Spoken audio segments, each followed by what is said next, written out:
मुंड टेकिला तीन बड़ विवाद टीम रे टेंशन आरंभ। हाँ दर्शक बंधु टी20 विश्वकप 2024 चैंपियन होगा पर गौतम गंभीर भारतीय दलर नूतन मुख्य कोच होती सहयोग दे से प्रथम थर टीम इंडिया सह श्रीलंका गस्त करेंगे। श्रीलंका विपक्ष सीरीज एभली खेलाड़ी को दल सामिल जो नाम बोधहुए कई आशा करुनथिले।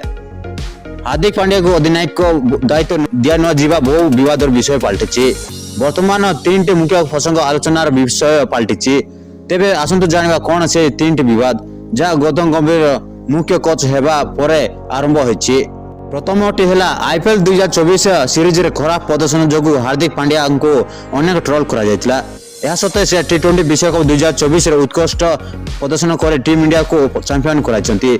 से विश्वकप रे टीम इंडिया उप अधिनायक भाव दल सामिल होइतिले एवं से एही दायित्व निर्वाह करबा मध्ये मने होउतिला। किंतु श्रीलंका विपक्ष टी20 सीरीज बदल सूर्य कुमार यादव को अधिनायक पाइबा खबर भारतीय क्रिकेट जगत दुई भागर विभक्त करिछि।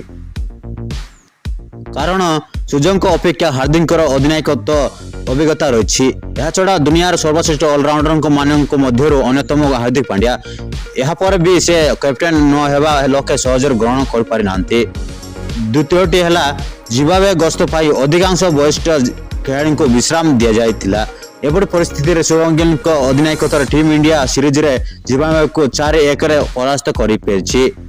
किंतु यह पर श्रीलंका विपक्ष सीरीज से उप अधिनायक होगा एक चर्चार विषय पलटि। किंतु गिल को मात्र 24 वर्ष बयस एवं दल में अपेक्षा अनेक अभिज्ञ खेलाड़ी अच्छा। जदिव श्रीलंका विपक्ष टी20 दलर अधिनायक दायित्व सूर्य कुमार को दि जाइतिला हार्दिक को उप अधिनायक पद दि जा पारिता।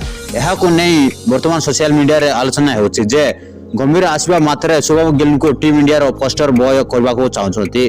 तृतीयटी है जदि आमे ऋतुराज गायकवाड़ को विषय आलोचना करा जाए तेबे अति कम टी20 दल सामिल करा बोली क्रिकेट पंडित मत देइछन्ते।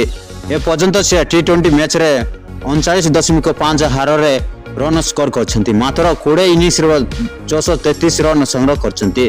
जिम्बाब्वे गस्तर थिबा बेले से दुईटी मैच विन क्रम बैटिंग कर 3 इनिंग्स रे 133 रन संग्रह करथिले। जोटारे अन्य बैटर माने रन करने को संघर्ष करते सेठारे गायकवाड़ क्रमागत भाव भल बैटिंग करते। यह सत्वे गौतम गायकवाड़ को दल स्थान देना। अन्य पक्ष जिम्बाब्वे विपक्ष सीरीज रे अभिषेक शर्मा अंतर्जातीय क्रिकेट पदार्पण करते। जदिव से प्रथम मैच शून्य आउट होते द्वितीय मैच रे से कमाल करते। मात्र 47 बॉल रे शतक हासिल कर निजर प्रतिभा प्रदर्शन करते। अभिषेक प्रमाणित करछन्ति जे से अभिज्ञता हासिल करबा परे प्रदर्शन कर पारिबे। यह पर भी तांको श्रीलंका विपक्ष सीरीज पाई दल स्थान मिलना। तेबे केउ खेलाड़ी माने श्रीलंका विपक्ष रे खेलबा उचित ता कमेंट लिखि जणाइबे। ब्यूरो रिपोर्ट एम के ओडिशा टीवी।